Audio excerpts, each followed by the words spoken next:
Welcome to Alpha Marketing, your go-to resource for unlocking the full potential of your small to medium-sized business. Hosted by Aaron Shishilla, CEO of Wolfpack Advising. Now, let's learn how to dominate your market.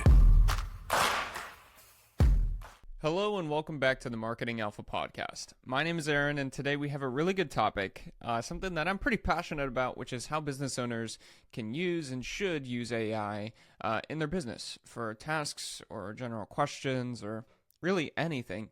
But the reason why I'm so excited about it and passionate about it is because we use artificial intelligence practically every single day. Almost every single hour, I find myself using tools like ChatGPT. So we'll give a little bit of an introduction, talk about identifying opportunities. We'll talk about how you can integrate it within your company, make it a little bit more seamless, how you can empower your team if you do have employees, how you can measure success of the tools, make sure you're getting the most out of it, and then ultimately conclude with some of the most smart ways and efficient ways to use artificial intelligence within your business. So if you're excited to, if you're looking to increase efficiency, but also make your business a little bit smarter, smarter than what you are and what I am, then let's go ahead and jump into it. So first, let's talk about identifying AI opportunities. The easiest thing to do is think about some routine tasks that you do, things like scheduling, customer support, or even like some data entry or like writing. Some of the most common things that we see within artificial intelligence that I've talked about recently on a panel at Inspection Fuel was utilizing it for marketing activities, utilizing it for chatbots, utilizing it for like phone trees or like data analysis within for leads. Now, that's if you have a huge volume of stuff. I'll say for 99% of companies out there that are like small business, the way that you can utilize tools like ChatGPT or like any of these language models is definitely within marketing. You can use it for first drafts, but also for documentation. So within marketing, you can talk about things like social media posts or blog posts or, website content or emails or whatever else. For the documentation side, easy thing is to create SOP documents out of it for your team and training documents for your team, basically to help document everything. But you can, of course, ask it questions all day long when you're stumped by how to respond to an email, what direction your company should go in if you're debating a couple of things in your head. But really, what you're looking at here is routine tasks. A majority of things that you can look at are for marketing purposes as well as documentation. But some other things that we're going to look at is how you can work with your team to find problems that AI could solve and focus on the areas where AI really makes a difference. I'll say it really makes a difference with saving time and efficiency and the overall end product, making sure you're hitting all of your bases. So let's talk about like how do you actually integrate AI into your business and what does that actually look like? Because everybody talks about it, but when it comes to the day-to-day, what does that look like? So the first thing is you need some type of AI tool, obviously. The easiest one to go with that I would just recommend everybody signs up with is the premium subscription with ChatGPT. They have a ChatGPT like Teams version. So if you have employees, that would be really good. I would say for us, we have like 3 or 4 accounts within that. I think we pay like $90 a month for it. But essentially we get access to like the premium version of ChatGPT. So we can do a little bit more advanced items like upload documents, have it view images, create images for free, analyze like tables and CSV files, a bunch of different nuanced stuff. So sign up with the premium version of ChatGPT. Make sure you have it like bookmarked on your device, so on your computer, and you're automatically signed in. That way, when you're working from your computer, if you have one tab open that you're always working from, you can easily click into ChatGPT and ask it your questions. Take a screenshot of your computer to say like, hey, what do I do about this? For example, instead of copying or writing out the entire email and the entire situation, a lot of times I just take a screenshot of the emails entirely or download the PDF file of the whole email thread so that way it can just quickly analyze it because then it knows the entire context of the situation. So make sure you have it bookmarked. And then the other thing too is when you have your phone on mine, just at the bottom there, I actually have the ChatGPT widget. So I have my phone app, I have my messages app, and my email app, obviously.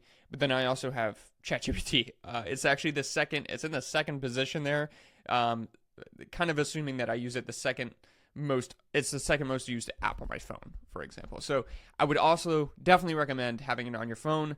The voice tools on it, super easy to use, and everything else. So once you have this subscription, once you have it on your device, make sure your team can also get signed in. I have a general one for our teams that our team uses, like a general support info kind of channel. And then some of our other team members who need it for specific use cases have their own as well. All right. So once you get it all set up, once you get it all assigned in and everything else, you can start to tailor it towards your particular company. So if you go into the settings, there's a spot for custom instructions, and there's also a setting for it to save and start memorizing things about you. So as you talk with it, obviously you can give it custom instructions and tell it a little bit about yourself in those custom instructions. Things that I tell it is like, where I'm based out of, my age, what my role is, and what my goals are. And once it knows where I'm at and what my goals are, then it's more easily able to tell me where I should go about things if it understands what I'm looking for, what my end goal is. I could also tell it specifically how I want it to respond. So I tell it to respond very short and concisely, just because I prefer to just have very short, concise messages. I don't like some long-winded answer. I like something very short and concise, just like these podcasts. Just give me the information I need and let me use that. So you could set up the custom instructions, and then you can have it memorize pieces of conversation. So after you've been using it for such a long time, like we've been using it, I want to say like a year now or months, to have this premium subscription, it knows all the context of what's going on in my life to be able to essentially give me a better answer or give me an answer quickly when I might have to think about things a little bit.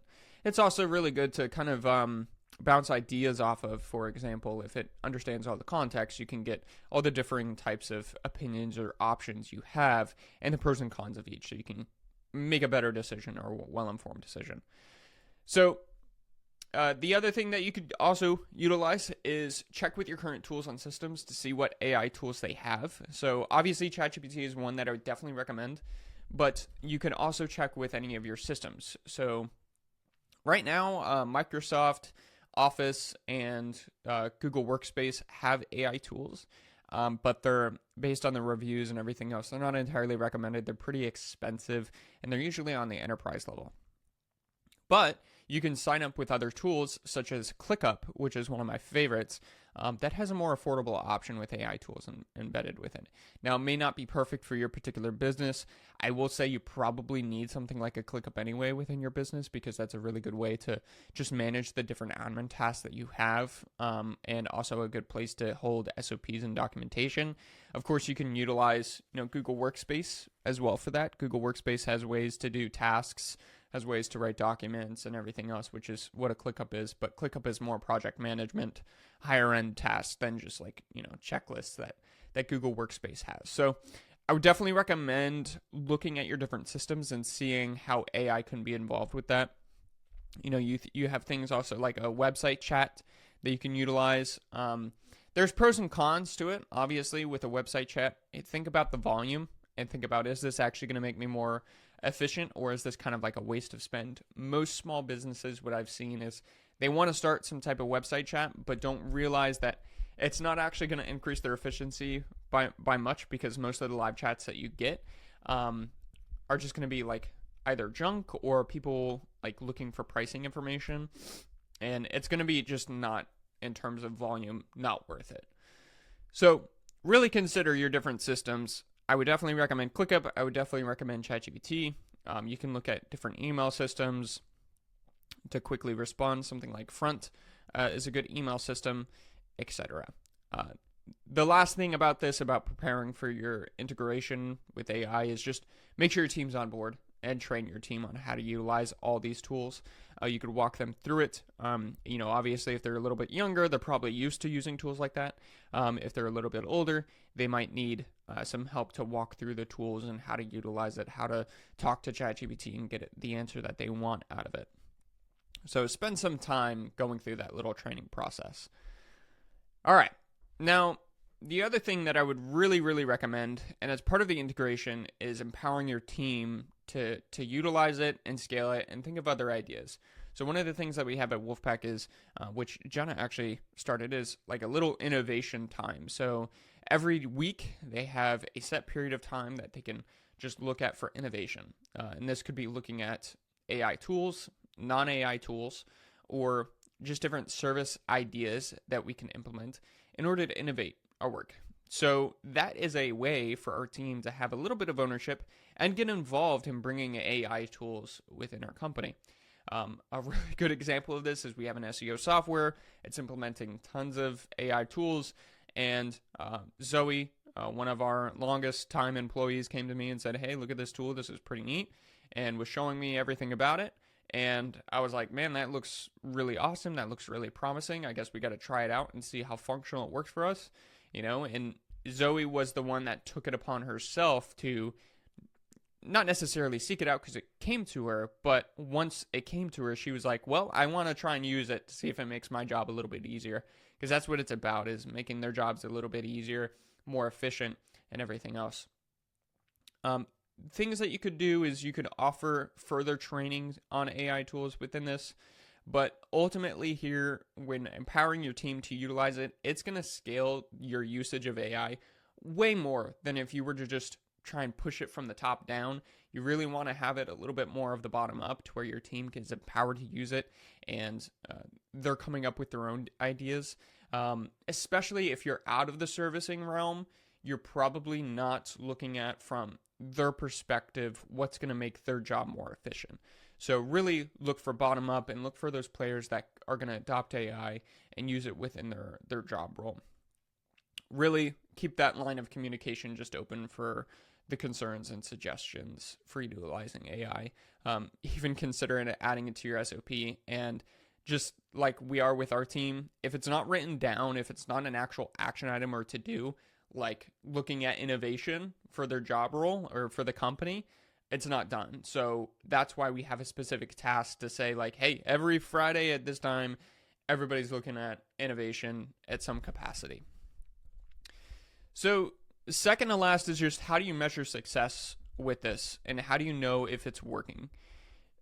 Ultimately, I mean, you could set theoretical goals of what the actual usage is of ChatGPT and check the usage of that. You could set goals within tools like ClickUp to see, hey, how are we using AI? You could theoretically spend a lot of time to say, how much time does this actually save us per week? Ultimately, I would just look at from a perspective of, if you're giving them an innovation task, how many of those ideas have they brought up, and how many of those have you actually implemented? And over a course of 3 months, 90 days, so a quarter, how many of those ideas are actually kicked into gear, and are you still utilizing it? So start with ChatGPT.